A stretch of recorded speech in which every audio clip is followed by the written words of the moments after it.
మరణాత praise the lord shalom. ఎలా ఉన్నారు? మీ అందరితో ఇలా మాట్లాడటం నాకు చాలా సంతోషంగా ఉంది. నేను ఇలా వీడియో చేయడానికి కారణం మన ఇన్స్టా పేజ్ ఫర్ జీసస్ అనేది అగాపే లవ్గా మార్చబడింది.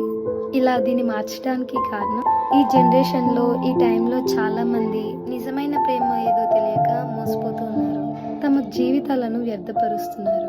మనం ప్రేమించేవారు కానీ మనం అభిమానిస్తున్న వారు కానీ తిరిగి మనల్ని ప్రేమించడం లేదు. బికాస్ ఇది లోకం, ఇది శాశ్వతమైనది కాదు. అయితే ఈ పేజ్ ద్వారా నేను నిజమైన ప్రేమ ఏది, అది ఎలా ఉంటుందని మీ అందరికీ తెలియజేయాలని అనుకుంటున్నాను. And as a younger one I will agree how generation it is and the surrounding peoples or may colleges how influences in our daily lives, but we should also protect our lives. We should accountable for what is going in our life. Build your life and finally find your love, the agape love.